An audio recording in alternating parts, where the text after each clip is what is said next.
Hello and welcome back to the channel. Thank you for joining me in another of my wonderful interviews. And again, another interviewee live in the studio. My guest today is Jacob Eva. Hello, Jacob. Hello. Nice to meet you, and thank you for coming all the way from Cornwall, which is a bit of a trek. Yeah, it certainly was. five hours, I gather. So poor old Jacob. But now you may be asking yourself, well, why is Jacob here? Let's put it this way. You might be interested in getting off grid, getting out of the system that we're in. And you may want to be totally independent when you're sending messages, text messages, whether voice messages or picture messages, pictures, to one another. Perhaps effectively a closed internet. Jacob's been working on a project like this for some time, and he wanted to show me the equipment, and we go out and do a little field test of this. I should say it's in freezing cold weather. Yes, it will. Because of the grey skies. Yeah. But we'll play that in a little bit later. So, Jacob, welcome to the show. It's lovely to have you here. Thank you. So tell us about this technology, because this technology is something that people may find very interesting. Yeah. It's, as I said at the beginning, it's sort of closed off from the problems that we have with the main internet that we've all relied on. Yeah. And perhaps we can talk a little bit about those problems so that people understand that. Yes. So where would you like to start with that? Well, to give a brief introduction, this is the device that we're going to be testing today. So this is a device I actually sell myself. It's called the openCom XL because it's rather large, largest of the units I've ever made. And this device effectively facilitates completely off-grid communication. So the thing I would compare it to, the best sort of analogy I can give, is you can either have your water mains or you can have your own well. And this is the digital equivalent of having your own well instead of using an internet service provider or a mobile provider or anything like that. You're running your own communications, which you're in control of. This thing can be used with multiple different applications. There was one I developed for the mobile phone. There's also one we use for the computer, which you managed to use when we were out testing it. And like Richard was saying, applications include text messages, pictures, voice messages that we tested as well. You can even do calls, which I've tested before too.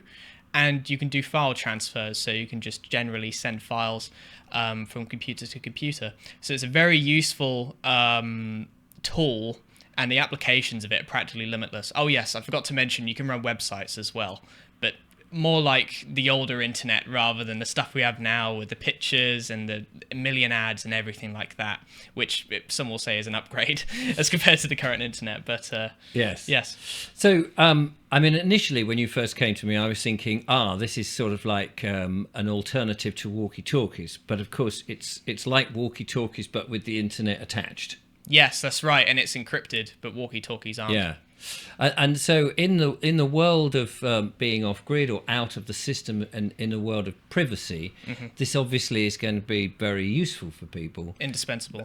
Because at the moment, whenever you send anything, people watching this, people using the internet to send messages, pictures, and all those sort of things, all of that is most likely monitored somewhere, even if it's just in the metadata. It is monitored. Right. 100% it is. There's an entire government department that deals with that kind of thing. Yeah. So, and that leaves me, as I'm sure many people watching, rather uncomfortable that what we think, and even sometimes what we are told are private messages, are not private at all. Absolutely not. So, can you just run through then what's wrong with the internet as we have it? Why... I mean, apart from the fact that people are watching and listening and all that, how is that possible? And why does this then buck that trend? Yeah. Well, there's actually a video I made on my old channel before called "What's Wrong with the Internet." And right. I talk about exactly that during the video. Perfect. There we are. Yeah. I'll explain the same arguments here. Please do. So the main issues with the internet at the moment is what I like to call the medium issue. So medium meaning the way you're communicating with someone else. At the moment, you're paying for a service, in any form of contract or anything like that, there are terms and conditions applied to them. Of course. And if it's a business providing the service, there are also regulations that the government puts on these businesses to say, okay, this is what they can and can't do with this service. And that's largely the direction that the internet has gone in recent years. To be specific, I'm talking about, for example, when you're sending messages to somebody else, those messages are going through multiple different points of contact before they're getting to the person that you actually want to send it to. So if I want to send a message to Richard now from my mobile phone, it's going to go from my phone over to the cell tower, potentially to somewhere else, and then eventually it will find its way back to Richard. But it's quite obvious to a lot of us that he's right there. Yeah. As I'm able to talk to him now, I should be able to just send him a message and only him. And just on that note, I mean, how many times now in the modern era, and you're a young man, do you hear parents texting their children who are in the same house in the floor above them, and saying, your dinner's ready? Yeah. Now, of course, that's just sort of general nonsense communications, but that's potentially being intercepted. Well, yeah, it will be. So, that those private conversations that you're having, whether it's with your children or with your lover or whomever, you don't want a third party listening in. Yeah, absolutely not. And there are measures that have been taken to a certain extent to try and solve this problem. For instance, some of you may be familiar with Signal. Signal is an encrypted messaging application. It's actually the encryption which powers that was ported to WhatsApp some time ago, but I don't really trust WhatsApp. I'm sure a lot of people don't trust WhatsApp. And it solves the problem to a certain extent because the message that you're sending is encrypted and it's only decryptable by the person who you sent it to. The problem is, though, you're using a medium which you inherently don't control.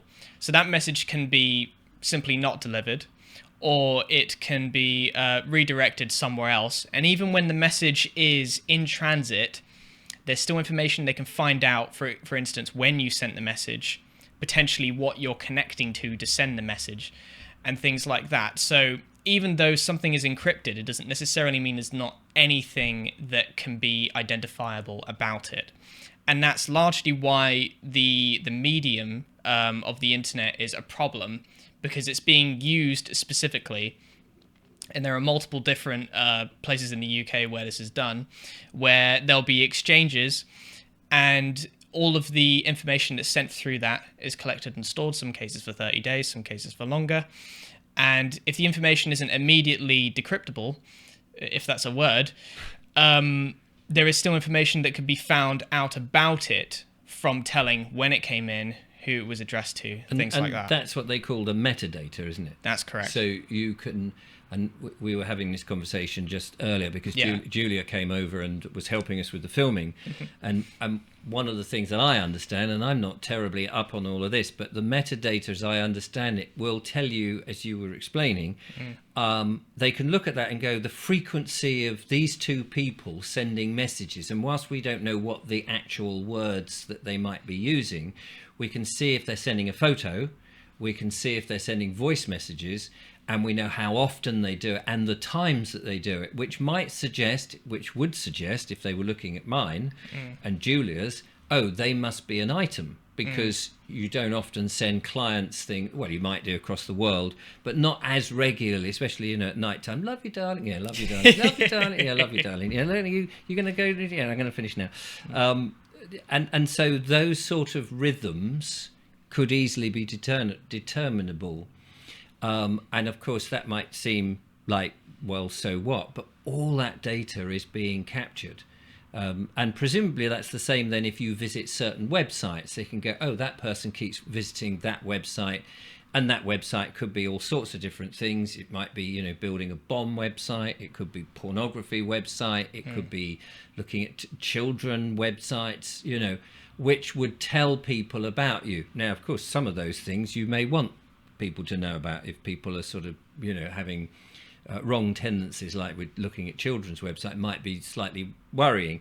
But on the whole, you really want what you're searching online to be your own business, don't you? Yeah, absolutely, yeah. And so that's one of many reasons that the internet has this problem. And of course, it's all about control as well. Yeah, absolutely. There was another thing I was going to get onto. So, besides the monitoring problem, Sorry about that. Whatever. Besides the monitoring problem, it's sort of like if someone has control over a road and you need to be able to get somewhere, and if they say on certain days, oh no, this road is closed, you can't go anywhere through this road, you have no way of communicating, of driving, to keep in the analogy, outside of that area. It's the same with the internet. In Iran some time ago, they had some civil unrest there, and during the civil unrest they would cut off the internet access, I believe in the evenings that was when the trouble was happening, to external anything outside of the country effectively. So restricting everything to internal communications within the country. And that's the problem of you're using a service which someone else is providing you, and they can switch it off just like that. Yes. You don't have ownership. And we were talking downstairs before we recorded about the farmers. They've recently been in London Yes. in all their tractors, and all their conversation, if they're talking to each other to sort of say, well, we're going down this street, or we're going to go down here, or we're going to do this, or let's do this, all of that could be monitored. And even if they can't hear the encrypted thing, like we said, but from the metadata, they can sort of work out who the ringleaders are, perhaps, because if more people are talking to one person and he's talking to more others, you could work out all those sort of things, which if you are organising something like that, you might not want the other side to know about. Absolutely. And so this is where your idea and your system that you're working with another chap as well, or has been working on it, an independent network of internet without the control of third people, which is, it certainly talks to me as somebody who's interested in living in the private without all the time handing over everything to a government or a third party who really has no business knowing what we're talking about. Absolutely, yeah. So how practical is the application? Well, should we take a look from the recording Yes, that we had? So we went out earlier today, just before. It is a grey day. We went down to the seaside, and here's what we did. So this is Worthing Pier, where we're going to do the experiment, and no Kiss Me Quick hats, no Mystic Megs doing all that stuff. A very basic pier from the 1930s, I think. And if we come round here, you'll see the shoreline on this very bleak grey day. And Jacob's going to take a stroll down there, and I'm going to be based up here. Now Jacob is over here setting up with the apparatus that we've already seen in the studio. And so just briefly explain, I mean, we may well have covered some of this anyway, but just explain again what equipment we're using. Yeah, so we're using this radio here, which has two modems on it. So one of them is a longer range one of them is a shorter range one, this one here. And I'm connecting this up to my phone. I'm going to be stood over there, as Richard said. And over here, Richard is going to be using my laptop, which has a radio connected up to it. And we're going to be demonstrating communicating between the 2 points. Fantastic. Let's see if it works. So what do I need to know? I just use your laptop in a normal way? Yep. Yeah, pretty much. So there's a message box there. You can type a message. I'm going to test sending some pictures through and things. Brilliant. My phone's not connected yet, so it's just showing the history. Oh, okay, fair enough. But yeah, we'll get that set up. And then you'll just head off. And are we able to talk to each other through the system? We can send messages. There is voice calls, but it's not supported on my phone at the moment. Right. So we can't do a voice call, but you can send messages and pictures fine. Superb. Brilliant. Right. Righto. So I'll let you head off. Yes. Yeah. Grand. Well, whilst Jacob's doing that, I shall set myself up here on the laptop.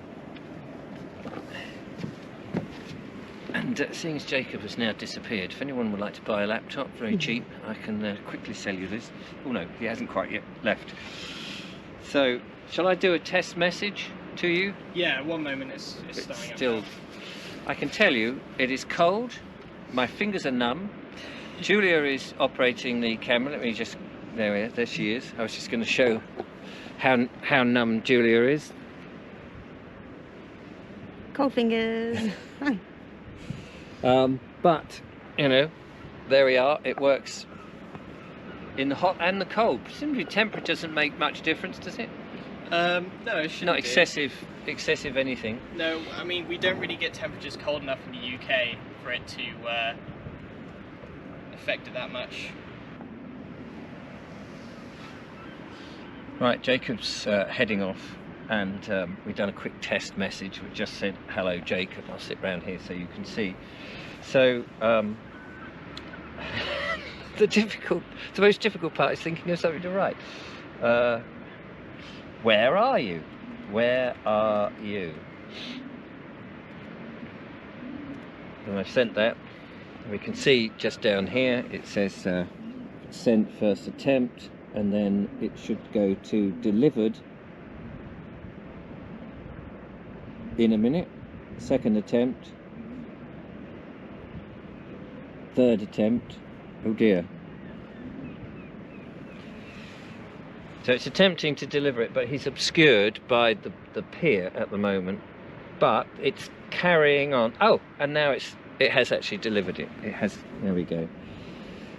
So, but it will be interesting to see when it's line of sight. And of course, imagine that you are on your community, Communication. no, your community, you're in your field with your community, you know, in your community, what do you call it? Farm. Your community farm, or you're just your community of different people on the different farm, if we've all moved off grid at a moment there.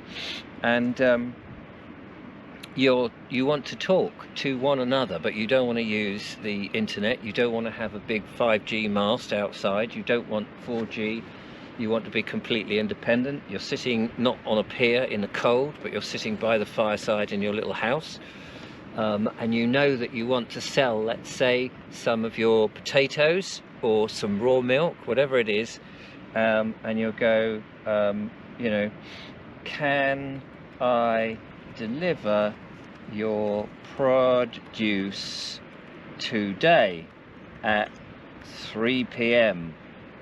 please? You know, whatever it is. And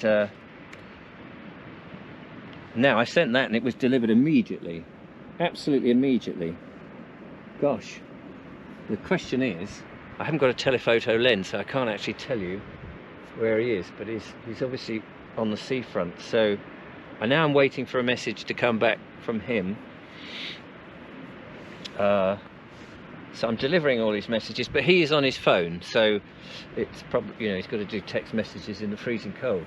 That's a screen on the transmitter here, and he is right over there. We can't really see him, so I'm now still waiting for another message. Let's say, well, what can I say? Can you see us? Sending, first attempt, sent, delivered. So, little bits of delay, but he's probably about half a mile away now, I should think. But as yet, I haven't had any communications back. Has he gone down onto the... I think he's on the seashore. The pavilion, that little pavilion over there. Oh right, Julia can see where he is. So far we've been able to exchange just simple messages, which is good. We're now going to, he's just sent me a message saying, great, can you start recording, and I'll send an image. So I'm going to send a voice message. I'll do low quality for the sake of this. I don't know where his microphone is. Oh, recording, 1, 2, 3.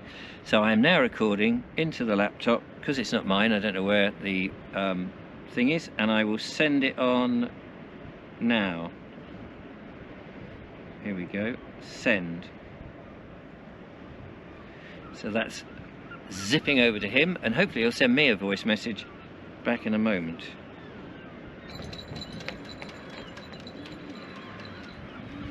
So we have a picture now.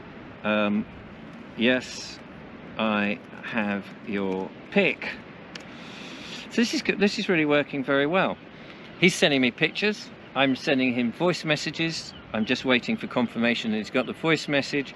But you can see, yeah, that's gone. I can see the process working. So yes, freezing cold. Freezing cold, cold fingers. Didn't seem to make any difference to the communication, of course. Were you pleased with what we managed to achieve? Yeah, very pleased. Yeah, the distance must have been a couple of 100 meters, I think, that we were doing there. The furthest I've ever tested that at was 9.2 miles, which was a test that's documented on my website as well, which I'll provide the link to. So that, I mean, that, you know, 9.2 miles is quite a distance, really. Yeah. A significant distance for sort of point to point. Now, in that video, you'll see that initially you were only round the corner, really, walking away, and I was trying to send a message, and it said it was taking several attempts to deliver it. But we were on a metal pier. Yeah. So that's something that perhaps at the time I didn't remember. You know, I should have known it was a metal pier. But all of that, but also it wasn't line of sight. But the line of sight wasn't that important. It was more, do you think, the framework of the pier in that instance? Yeah, it would have been the layout of the pier. I mean, the line of sight thing, it can, the radio waves that this operates on, it can penetrate through some obstacles, the trees and things like that, probably thin walls. That metal definitely won't help. No. But yeah, it's largely line of sight, but can go through some things when the occasion requires it. So when you were just not obstructed by the metalwork of the pier, of course, the messages were just going very, very quickly. I mean, instantly, pretty much. Yeah, practically, yeah. All that was delaying it was your cold fingers trying to operate the mobile phone, which is not your fault. We'll blame the weather for that. So at the moment, you have to plug in as you saw, I mean, it's whilst it is radically brilliant, it is quite cumbersome compared to just a mobile phone. Yeah, that's true, yeah. But it's giving you the privacy. Do you think that this, in time, will get shrunk down to smaller units and more usable? Yeah, absolutely. I mean, the reason this is so big in the first instance is there's quite a lot of space in there for batteries. I've only put one in there. Right. But that should last, you know, at least a couple of days of continuous operation whilst that's plugged in. So it's the reason why it's so large. I mean, there's also the fact that there's both the modems in it, so it can go a lot quicker, send pictures quicker, that kind of thing. So for this, at least for this model specifically, I was going more for utility than sort of, you know, portability and things like that. But a more portable and sort of smaller model can certainly happen in the future. So what role is the mobile phone playing in all of this? Because that's effectively you've just got a modem with you. That's what that unit is? But you still need the computing power of your phone to connect to it. Yeah, that's absolutely right. So this can't send messages or anything on its own at the moment. It may be possible in the future, but it currently isn't possible. And the phone is effectively doing all of the encryption for the information that's being sent out, so that it's all sent securely. It's also doing all of the routing and things like that. So the test of me and Richard just sending messages to each other, it doesn't have to be limited to 2 people. This can scale far, far beyond that. And we're not just limited to this radio as well, which I can talk about later on. So I'm just thinking there, because it seems to me one of the things you said that might alleviate people's worries about using a mobile phone is, well, hold on a minute. If you're using a mobile phone, they'll just zoom in on you anyway, triangulate on you because of the signals that the mobile phone was coming on. But you had a sneaky way of getting around that. Well, it's not sneaky. It's, you can just take the SIM card out. Yeah. Yeah. So as soon as the phone is not transmitting in its normal capacity, you're just using it as a mobile computer, effectively. And just making it bloody obvious to those of, who may not have thought these things, which is mostly me. So in theory, you could build a single unit because we saw you had the phone and it's on a lead. Yeah. But you could effectively put the single unit inside the box, not bother with a SIM card, so that it is effectively mounted within the box. So you could, have a dedicated unit that's got the modem and the phone, and the whole thing then is all connected. Yeah. In the future, I mean, there is a computer inside of this which should be capable of doing the cryptography in the future to run standalone. It's not currently been done. That's because there's more work that needs to be put into the project. It's a community project, which I'll talk about again later. But it currently hasn't been done, but certainly can be done in the future. Brilliant. Oh, okay. That sounds really good. And I guess the more investment and the more people that get into it. Now, open source. Tell us about the open source, because some people may go, well, it's all very well you having this. How about us? Can we build these things ourselves? Yeah. I'll give some background on the project first and explain why it's open source and everything like that. So this project has been going on for some time. The original creator of the project, I suppose you would say, is a man named Mark. Initially, he developed effectively a networking protocol. What that means is it's similar to the way your computer currently connects to the internet, but it's different in the sense of Mark has gone through and ensured that everything is encrypted by default and as privacy conscious as possible. So when messages are being sent, the least amount of information is exposed as metadata as is possible, which is not what the internet was designed for. With HTTP, the protocol used for loading websites, HTTPS was an add-on to that. The security was an add-on later on. And because of that, when you're intercepting some of those requests, you can see, I can see what website they're loading. I can see what the current timestamp is, things like that. This has been designed with modern privacy concerns in mind because, for example, the origination of the Computer Misuse Act that came around because of Royal had their answer phone message, I think it was. Oh, right. Yes. It's the old phone tapping. Yeah. So, security was never necessarily a foresight when the internet was adopted, and that's being exploited now to effectively take away your right to be able to be private on the internet, which is what we should be able to do. So Mark has gone through and created a networking protocol that offers this for people to give them their freedom back effectively and their privacy back on the internet. The entire project is open source. He's been working on it for some time. There's a chance he's probably watching this video. Well, I will send it to him. Excellent. Well, hello, Mark. Yeah. And this one thing that came out of this project was the Arnode platform. So this is just one of many, many different radios which can be made in order to communicate using this networking protocol. It's different to the internet in the sense that you're not going to be able to watch YouTube through it or things like that. It's more of a, dare I say, great reset. It's more of a reset back to the older internet and the older ways of doing things, where they were far more efficient, and there's much less information that can be compromised about you in that way. So the interesting thing I should note actually is with this platform, for example, the reason I call it a platform is because anyone can actually make these radios. You don't simply have to buy them from me. You can buy them from me, and I make it a lot easier, and there's a lot of features on them. But you can also, if you feel technically minded enough, you can go and buy your own radio, put the open source firmware on it, which means that anyone can read the source code. You know exactly what's going on. I maintain one of the repositories. Trust me, there's nothing horrible in there.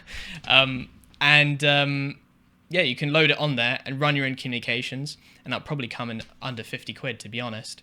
So it's a very, very good way of giving power back to the people to reclaim their ways of communication in a way that's fair to them.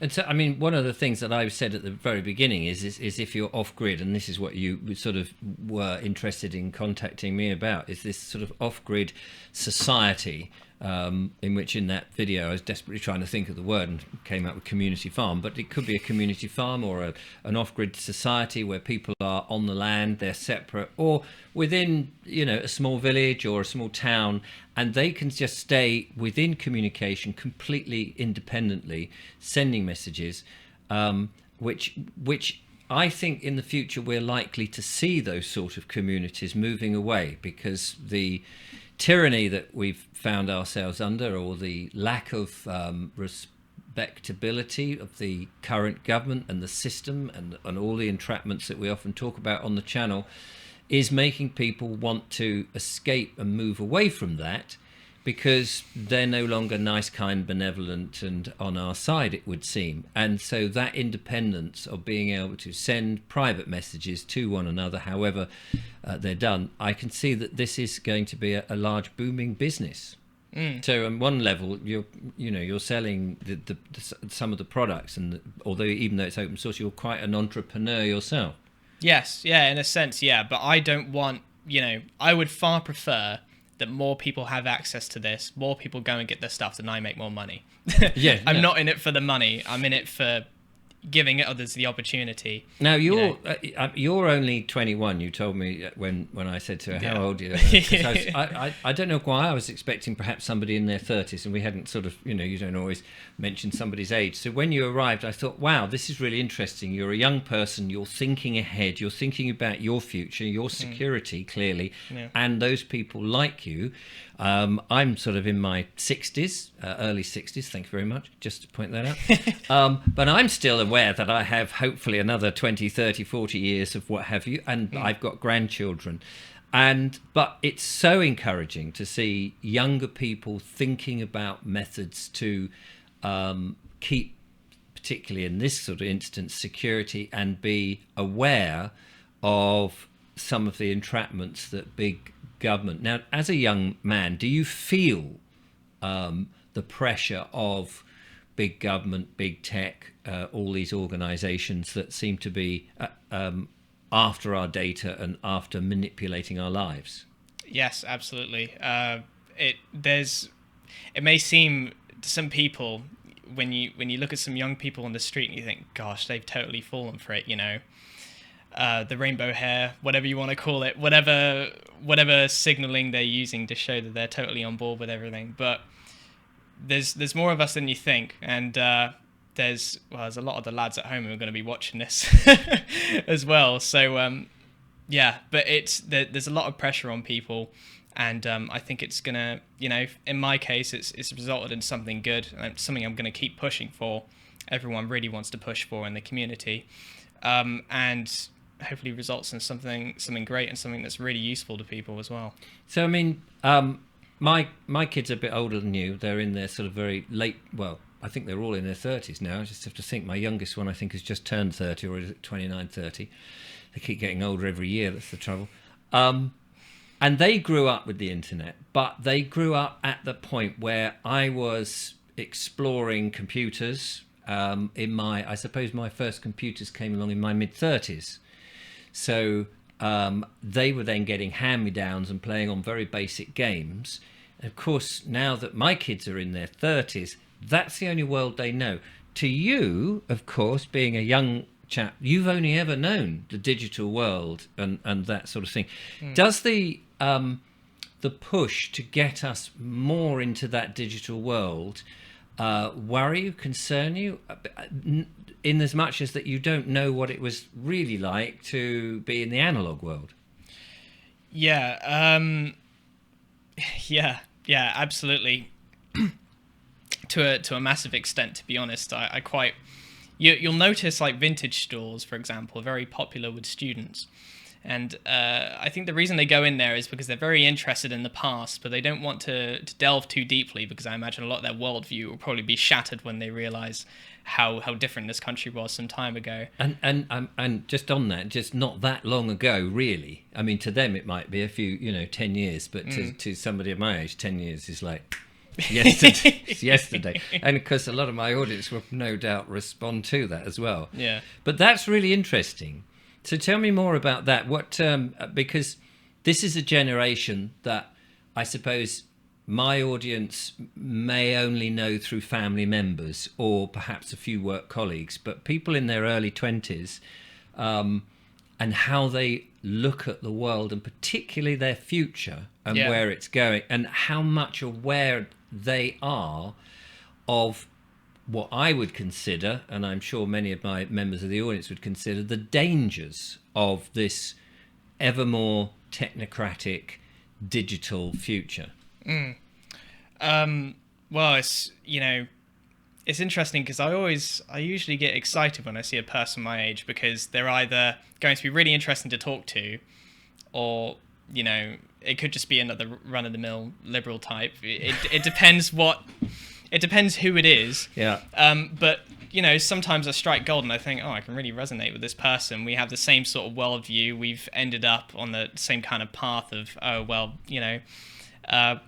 what on earth happened basically, and we're trying to figure out what lies in the past and what this country actually was before, and trying to go back to those roots in a lot of ways.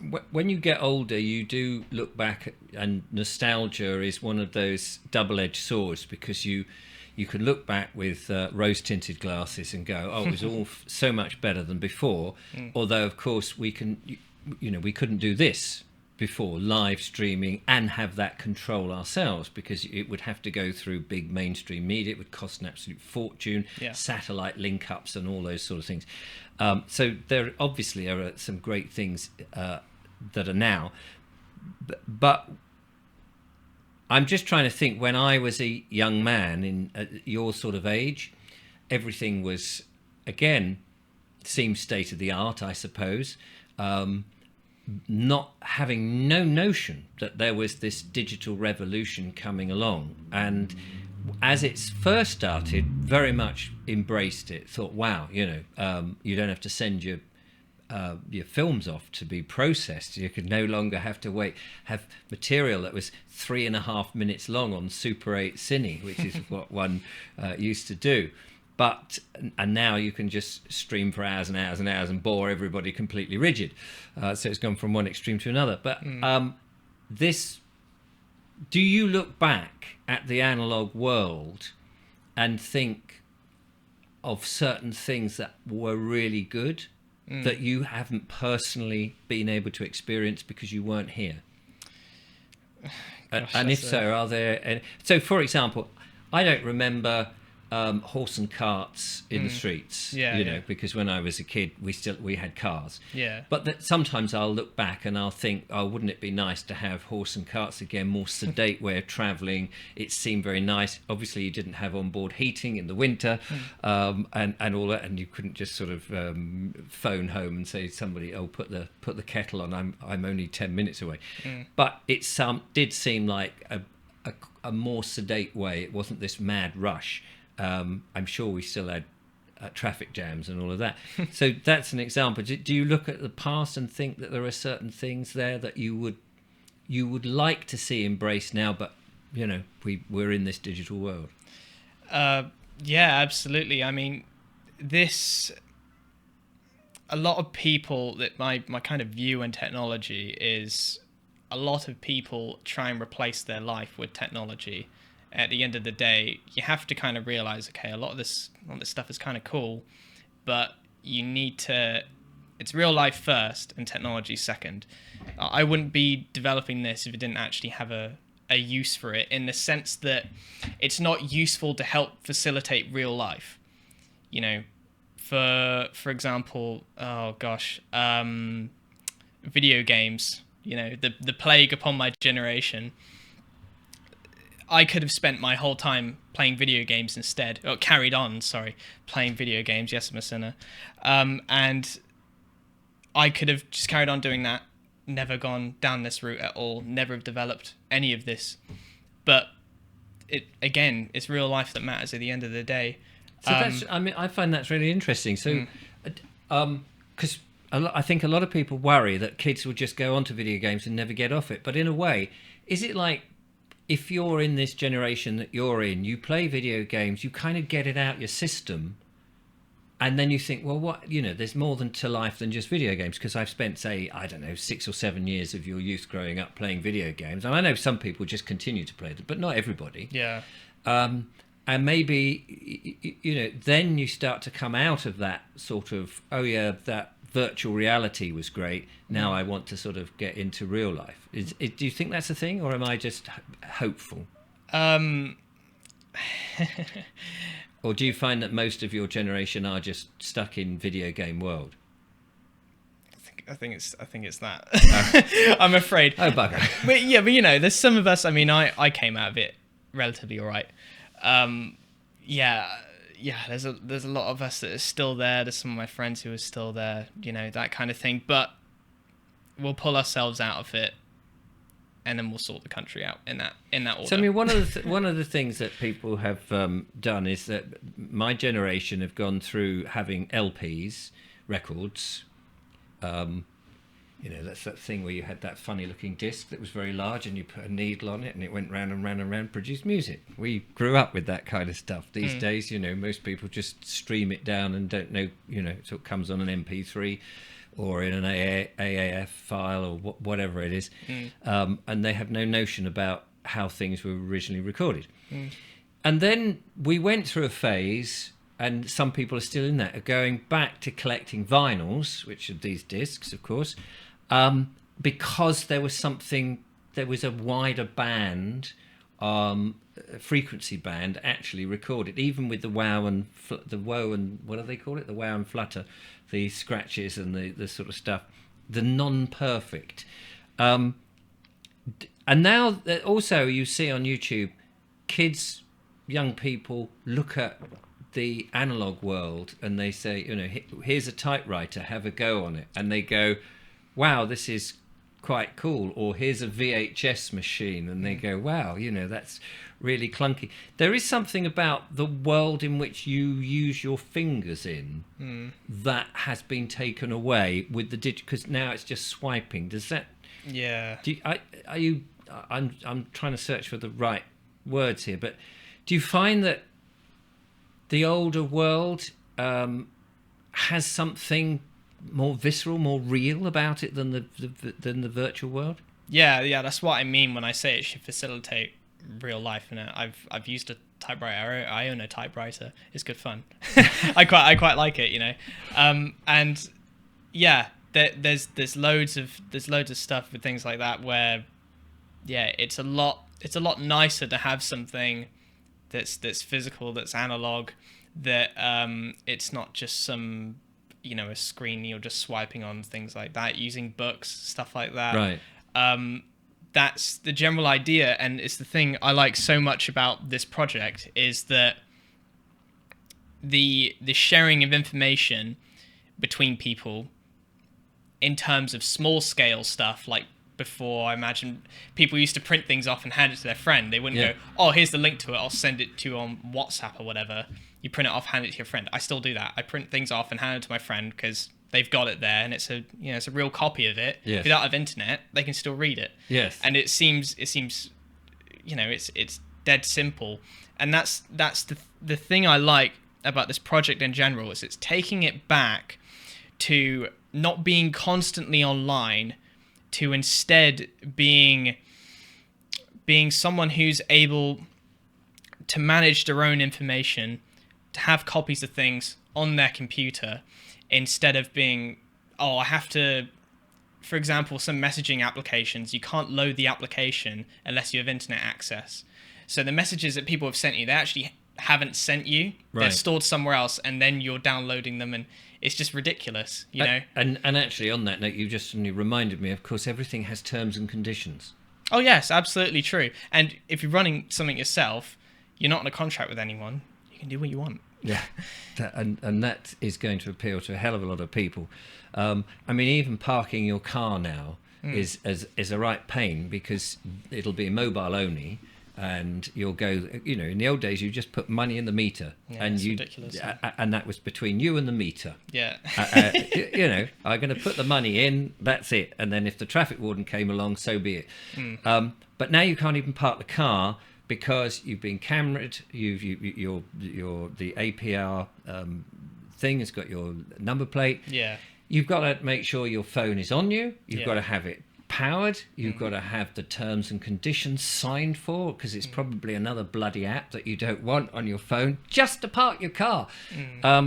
And this, it seems, more and more is coming, these restrictions and these controls and these agreements with terms and conditions. And as you say, if you can get out of all of that with something like what you are developing here, what's not to like? Yeah, absolutely. It's so important being able to dictate the terms yourself when you're using something, instead of, I mean, even like the example of the parking meter, for example, being able to have that ability to, okay, I just want to put cash in there. That's all I need to do. I just need to put cash in it. I don't need to, like you said, download something.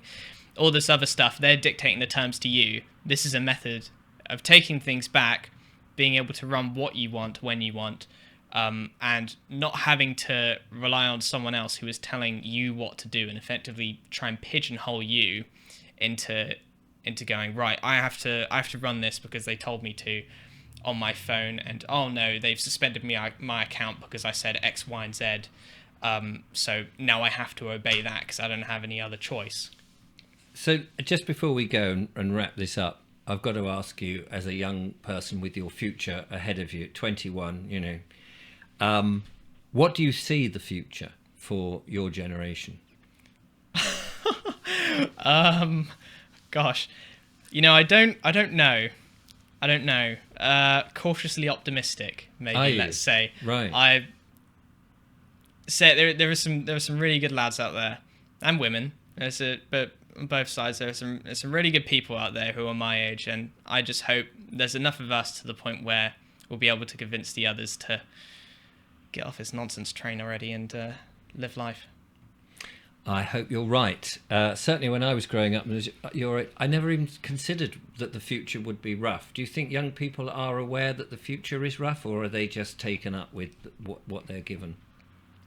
I think they believe it's rough in the sense they believe the lies they're told, that climate change is happening, all this other stuff is happening, and that's the thing they should be concerned about, and not the future of their country, the future of control and yeah. Do they feel the control? You're growing up in a time in which never before we've had so much control, restrictions, all your rights and privacies taken away. Are you and your friends and people that you associate with, are they aware of that? Well, yes, my friends are aware of it because we're generally on the same sort of wavelength. I mean, there's various people I've encountered at my age